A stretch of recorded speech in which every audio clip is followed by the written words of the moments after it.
Let's stop this. Ah, crap. How do you switch? Okay, I'll just turn that off.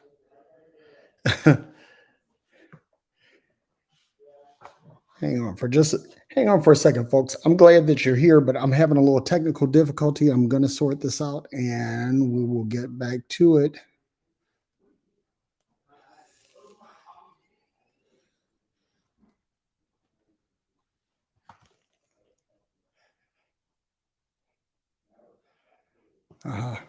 Let's see what the deal is now. Camera.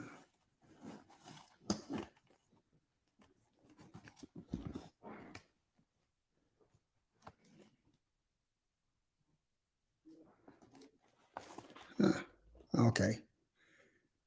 That's the deal. Okay. Oh man, you gotta love it when technology fails you. But anyway, welcome to Forward Live. I'm Derrick Day, and before I get started, I want to give a big shout out to St. Jude's Children's Research Hospital. They threw down the gauntlet at the beginning of February to do 100 push-ups a day for 28 days. And I'm happy to say that I completed my 2,800 push-ups on Friday. So I'm ahead of the game. By the time the challenge is done, I will have done at least 3,000 push-ups for the month of February. And so as a result, I got this cool shirt, and I actually, put on some mass on my chest and life is good. So, and here's the other thing too, is that in doing this, I'm raising money for St. Jude. So if you're following me on Facebook, be sure to go out and donate. It's not too late. I want to meet my goal of raising $200. Not a big number, but the one thing about St. Jude that I have to give them props for is that they're actually doing something to help end childhood cancer, to end debilitating childhood diseases, unlike some deities out there that supposedly by their stripes you are healed. So, with that being said, I want to get to today's topic because one thing that we deal with here on Forward is real solutions to real issues to help people get through and do the things that they want to do. So, and I'm sorry, because I just found out that I was not live on TikTok. I was live everywhere else. I'm live on Instagram. I'm live on Facebook, YouTube, and everywhere else. But TikTokers, welcome. This is Forward Live. And I was just saying, listen, it's not too late to donate to St. Jude's Hospital for the 2,800 push-up challenge. I've officially completed my 2,800 push-ups on Friday. And listen, I want to by the time the challenge is done, by the 28th of February, I will have done at least 3,000 push-ups. So it's not too late to donate. I'm trying to raise $200. You can help. So go to my Facebook page and find the link. And actually, I'll provide the link for the challenge where you can go and donate.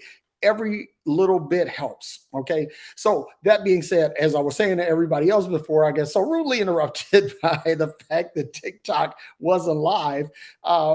Today, I want to talk about setbacks because I mean, everybody deals with setbacks. And one of the things that I want to say starting off, because back in the old days when I was a Christian preacher, I used to preach, I used to say this. This was one of my cliches that I put in a lot of different homilies. And it was basically this, that a setback is a setup for a comeback. And I'm going to tell you something that you can actually you could turn dog shit into fertilizer, right? So even the things that I preached in the past, there's some relevance that I can pull back and pull into my new thinking paradigm. But it's this, that we all have setbacks. We know the story about Michael Jordan being cut from his in his junior year from his basketball team. We know about Ben Affleck and and Matt Damon in their first screenplay, how it was rejected. We know about how many years that Madonna toiled in darkness until she finally got big. We know about Fantasia and how she struggled to get the limelight that she so richly deserved. We know all these struggles, and the one common denominator that all of these people had is that even though they suffered a setback, they didn't let it keep them down. They figured out how to keep moving forward. Now you're probably saying, now, Derrick, why are you coming up with this today? Why are you talking about this today? Well, last week, well, not this past week, but the week prior to, I was in Vegas for 3 days on business.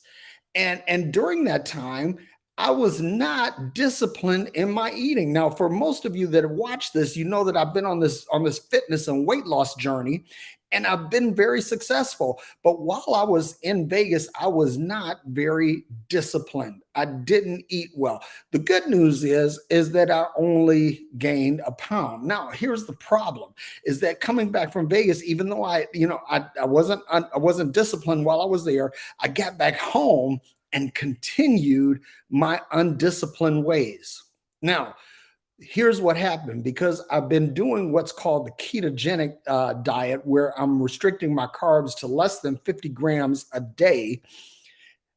I started eating some carbs. I had some pancakes. I had some mixed drinks instead of straight liquor. All of these things, and you know what? It all kind of came to a head yesterday, because I woke up feeling like pure D garbage. I mean, I felt like shit when I woke up, and it wasn't like a hangover or anything like that.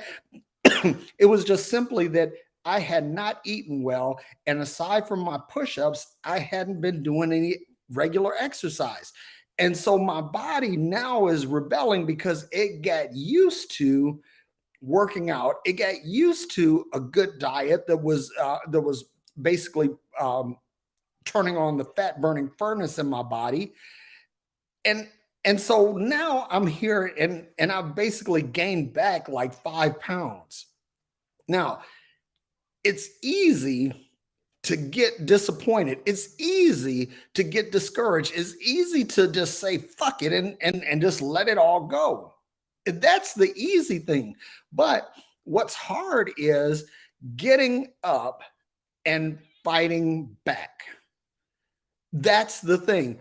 I'll never forget that I think it was 1990 when Mike Tyson lost his title to Buster Douglas.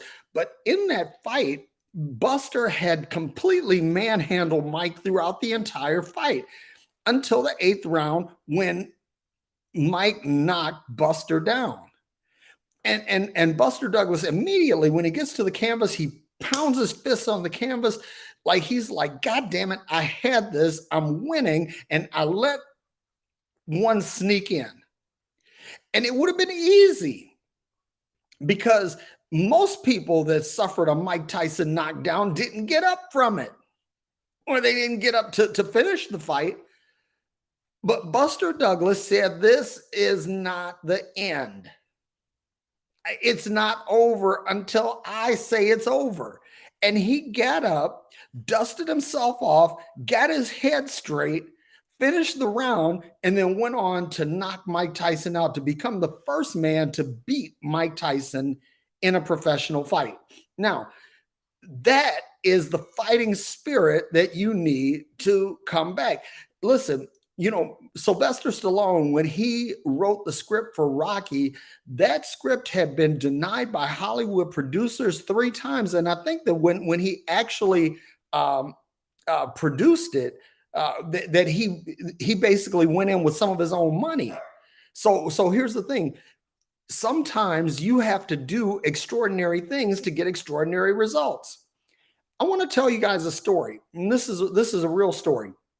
The first motorcycle I ever owned was a hand-me-down that was given to me by my Uncle Bob. Now, if you've known me any amount of time, you know that my Uncle Bob was my fucking hero. This was my dude. This was my guy. He was my father figure growing up. He was my wingman when I was single, and he was my best man when I got married. And I can't say enough about him. He's gone on to the next dimension now, but Uncle Bob was the guy that he just poured so much into my life. But the first motorcycle that I got, it was a Suzuki 650 that he gave me when he bought a newer bike. He bought a newer Suzuki with a bigger displacement engine. So I got this bike, and I remember the first time that I had an accident on this bike. I dropped the bike. It wasn't a total loss. I got careless in bad weather, and I dropped the bike. Wasn't hurt badly. But the thing was, my mom wanted me to give up the bike, stop riding, and everybody around me was like, that's what happens when you ride bikes and all of that. Well, here's the thing. My Uncle Bob said, he and I sat down, we fixed the bike, we bought new pegs, fixed those up, shined things up, fixed up the chrome that had got scraped up. And he said, the first thing you need to do, he said, you need to get back on the bike. You need to get back on the bike. Now, let me tell you this, is that Uncle Bob was a cat who practiced what he preached, because he had an accident on a bike. He and my stepfather at the intersection of Dexter and Davison in Detroit, they dropped the bike. And at that point, my stepdad said he was done. He never, I don't think he ever fucked with another motorcycle again. But Uncle Bob got back up, dusted himself off, and he was riding again. So fast forward to I think this was like 1991, 1992, some around that space. And my Uncle Bob had a horrible car accident. He got T-boned by a tractor trailer in his Toyota MR2, which is a tiny car. And he had a close head injury that nobody expected him to recover from, but he did. And you know what he did? When he got his driving privileges back, Uncle Bob went out and he bought another white MR2 exactly like the one that he had. And to this day, his son, my cousin Bobby, still has that car. That car symbolizes some shit. It symbolizes getting up, getting back on, and carrying on in spite of the setback. Now, why am I saying this? Because somebody out there, I don't know who it is, but somebody out there is dealing with some real shit right now, dealing with a setback. It could be you're suffering from your marriage may have failed. You may have trouble with your siblings. You may have lost your job. You may have had trouble with your businesses. I don't know what it is. And I'm not trying to speak prophetically or anything like that. This is just real talk. This is the kind of shit that happens to real people all the time, right? So watch this.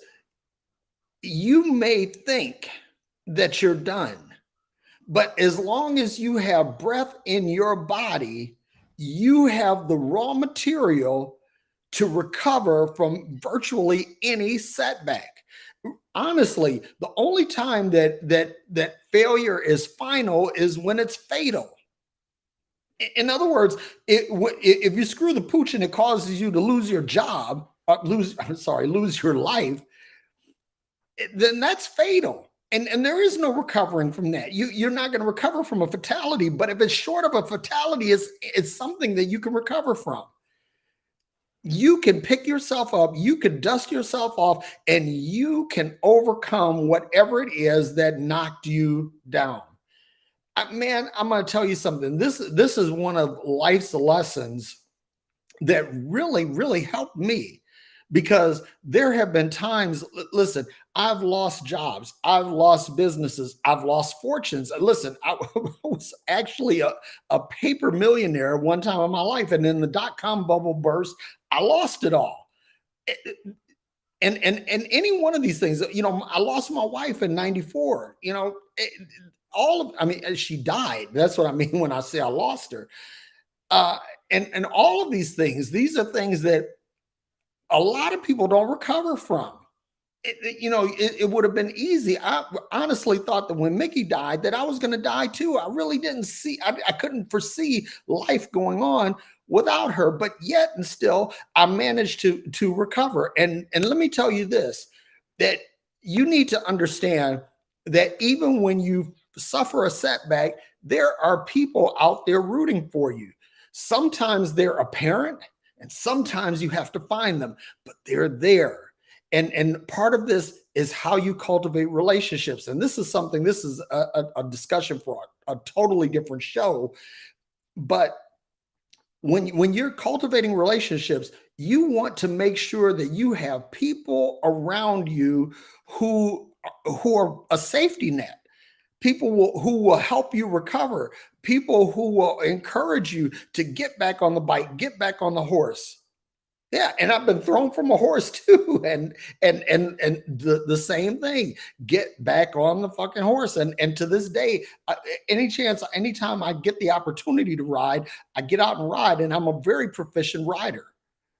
But if I hadn't have gotten back on the horse the first time I've been thrown, I would have never rode again. But but the thing is, somebody around me was like, "Hey, get back on the horse." I got back on the horse. There have been times when I've lost a job, and I said, man, fuck this. I'm not doing this anymore. I'm not doing this for a living anymore. And guess what? Somebody said, listen, man, you've got skills, you've got talents, you've got abilities. I believe in you, and you need to get back into it. And I got back into it, and I survived it. Nothing. I mean, nothing. If you have breath in your body, you have the raw material for a recovery. I can't tell you how, man, how critical, how important this is. Um, one time, I was in a business situation, and my business failed, and I was reminded that small businesses fail all the time, and not to give up. In other words, this business was over. It was no recovering the business itself, but whether or not I would become an entrepreneur again. And I went on to start and sell a couple of different companies since then. The point that I'm getting at is that you can't stop when you get knocked down. It's not the man who gets, or let me, very sexist, sorry folks. It's not the person who gets knocked down who is defeated. It's the person who stays down. If you take the 10 count, brother, sister, that's on you. But if you have breath in your body, if you have your wits about you, and if you have the will, the determination, you can get up and keep fighting. Don't let defeat determine your destiny. You have the ability to overcome. You have the ability to persevere. You have the ability to win. But it all starts here and here. If you're not prepared here and here, then the knockdown may be final. You may take the 10 count. You may be waved off. But if you keep listen, the determination, one of the things that you need to do is you need to forge your will in the furnace of adversity. Bad times come, bad times go.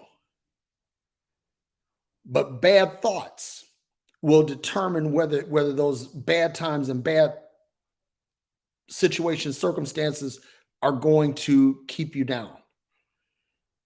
You have to decide whether or not this is something that is going to dictate, determine your destiny. The other thing is that besides forging your will, which is your internal resolve, you have to change your thinking. In fact, you have to understand that sooner or later, somebody's going to have your number. It's a funny thing that during this NFL season, there were folks who were saying that the Cincinnati Bengals and Joe Burrow had Patrick Mahomes and the Kansas City Chiefs number because it had been a while since the Chiefs had beaten the Bengals. But instead of simply succumbing to that conventional wisdom, that prevailing thought, that which was being spread around in the media, Patrick Mahomes dug deep into his internal resolve and fixed his mind. And he came in that game with a different mindset. And they prevailed over the Bengals and went to the AFC. They won the AFC title and went on to the Super Bowl and went on to win. Don't let, and here's the other thing too, that when people encourage you to quit, those are not the people you want to keep around you, unless those people encourage you to quit doing the wrong things to do the right thing. As I'm going to give you an example. Because when I gave up my Christian pastorate, I talked to several pastors who were in my friendship, relationship orbit. And I had a number of them tell me, no, Derrick, you got to have faith. You just, got to trust God, blah, blah, blah, blah, blah, blah. But I had one. And I'm so tempted to share his name, but I'm not. I'm gonna spare him. And if you're watching this, you know who you are. If you say, hey, it's okay to share my name, put it in the comments. But anyway, my man told me, he said, fuck it, man. He said, if you want to quit, give it up. So why are you sticking around? He was like, there are so many other things that you're capable of doing. Why would you fuck around with this when you know it's eating you up? And I'm going to tell you something. That was some of the most profound advice I'd ever got. Because he told me to quit. But what he didn't tell me, he didn't tell me to quit living. He didn't tell me to quit life. He didn't tell me to just give up everything. He told me to pick myself up and move on to something else. He said, you've got abilities to do other things, so go do them. And I did. And so here I am. So that's the thing. You need to have people around you. I say this all the time. You need to have people who know you, KNOW, and then you need to have people around you who know you, NO. They're the ones that they'll step in and say, oh, no, dog, that ain't the thing you should be doing. Or you should quit. Because here's the thing, you need to have champions and cheerleaders in your life that basically encourage you to move on. But then you need to have some people in your life that they're able to recognize the situations and circumstances and say, okay, it may be time to move on to something else. It's okay to, and let me tell you this, folks, it's okay to quit some things. Because listen, if you have a setback and let's say your marriage fails, your marriage fails, it may not be possible to resolve or to resurrect that particular marriage, but it may be possible for you to get up, dust yourself off, and find love again, and to be married again, or to be in a loving relationship again. So the thing is, sometimes people will tell you, okay, maybe that situation, maybe that thing is not the right thing for you, so move on. But you need to have people in your life to do that. And that goes back. I'm getting into relationships again, which I don't want to do that. I want to stick to this because listen, in life, you are going to lose. You're going to win. And people talk about being a winner and how the importance of being a winner and how to forge a winning attitude. But guess what, dog? Sometimes you're going to lose. Sometimes you're going to get your ass beat. Sometimes you're going to taste defeat. The question is, are you going to leave the game because you lost, or are you going to keep playing? You are going to lose. You are going to be disappointed. Disappointments happen. Everything is not unicorns and rainbows. Sometimes their shit's going to show up in your life that just doesn't work out, and you're going to be disappointed. You're going to be discouraged. You're going to be disillusioned. All of these things happen. The question is, do you let that defeat you? It's okay to be there, but it's not okay to stay there. You got to move on. And life is all about progress. It's all about moving forward. See what I did there? It's all about moving ahead, journeying on to the next destination. Never let your windshield become a vista. Always keep moving and keep moving forward. Man, I tell you, this is one of these things that if you can embrace this, if you can pick up on this, if you can get the impartation of this, this will change your life. Because again, there are some of you out there that are dealing with some real shit right now. And if you allow the situations and circumstances that are defeating, that are debilitating in your life right now, if you allow them to fix you in place, listen, let me tell you something. I'm going to use a funeral industry analogy. Don't let life set your features and put you in a box. You have to keep living. See, here's the thing about life is that when you taste defeat, when you have disappointments, when you have setbacks, you can either get busy living or you can get busy dying. That's your choice. You can either get busy living or get busy dying. But understand this, I'm going to say this, and this is where I'll shut down, is that if you have breath in your body, you have the raw material to overcome anything that you are afflicted with. You can overcome any setback. And I personally, if you're listening to this, if you're one of the people that this resonates with, I want to tell you personally, I believe in you. And if you feel like you don't have anyone who believes in you, hit me up in the comments or inbox me on any one of these platforms, TikTok, Instagram, Facebook, Twitter, YouTube, whatever. Send me an inbox, because if you're feeling discouraged, if you're feeling defeated, listen, if you don't have a champion, if you don't have a cheerleader, I got you. No joke. No joke. But the one thing that you're going to have to do, this is the challenge.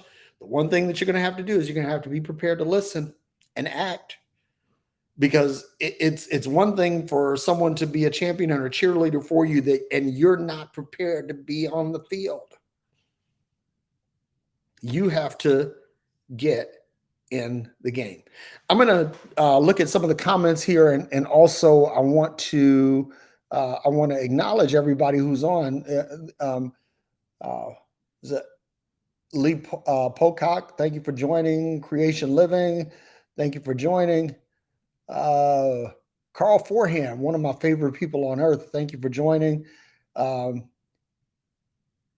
that Rivera Jew 698, Romesa 426?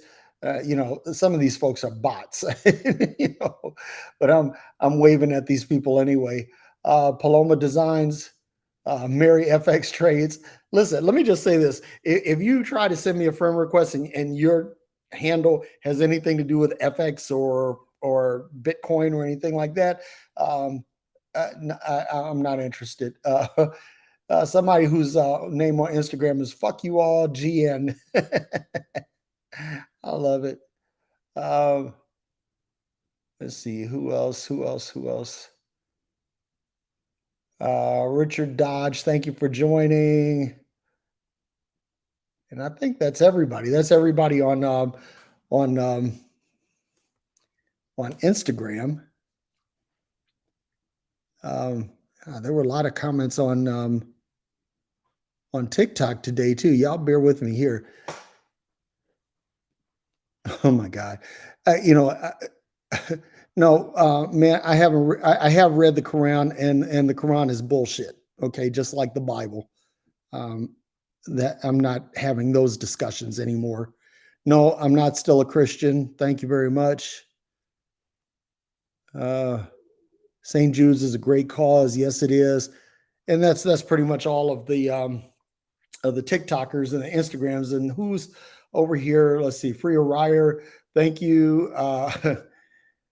E Hughes on YouTube. Look for the helpers. Um, Native Atheist says, "What's up, folks?" And he says, "Without setbacks, how can you overcome?" Listen, I'm going to tell you something. If you can produce a life without setbacks, and there's some people that go through life without any major setbacks, and, and I'm not mad at them, you know, but the majority, that's not the testimony of the majority of us. So if you do have setbacks, how do you deal with them? That's the point of this discussion, right? So I'm not so Native Atheists. I'm not dogging out anybody who uh, doesn't have any setbacks. You know, it's people who have them. Native Atheist says, "I'm not a bot." No, I don't think you are. Freya says, "Your bookshelves look fab." Yes, they are. And I wish I could show the whole thing because basically this is a 16-foot across wall, and my bookcases are wall to wall, 16 feet across and 10 feet high. And so yes, they're absolutely beautiful. And Freya says, "I reckon setbacks enrich lives." You know what? Let me tell you something. Everything can be an enriching experience if you allow it to be. The whole thing is that life in and of itself is an enriching experience. And setbacks just happen to be a part of that. And some people have more than others. But the thing is that if your failure is not fatal, then that means that you have the raw material to keep it moving. And that's the whole thing. That's the whole thing. You can, if you still have breath in your body, you have the raw material to overcome. That's all I'm saying. So I think that that's pretty much it for now. I'm going to go ahead and bail out. But thank you for coming to my TED Talk. Also, make sure that later on this evening, Daryl Carlson and Ben Urban, they'll be on. They'll be going live. Probably, I think it's like 8 p.m. Eastern time when they go on. But you definitely want to catch them. Also, tune in to Unreligious on Thursday, where Jimmy Ligon is taking over the atheist voice for our little group here. And then of course Aaron Tomlinson and myself that we're on for Freeology Friday. Aaron was also on with his metaphysical and spiritual journey earlier today. I'm going to share the link to his show so that you can go back and watch it, because Aaron lays down some really powerful spiritual principles that I think will help you grow without any religious bullshit. Okay, so again, thank you for attending my TED Talk. And until the next time, may you be happy, may you be well, and may you be filled with peace. See ya.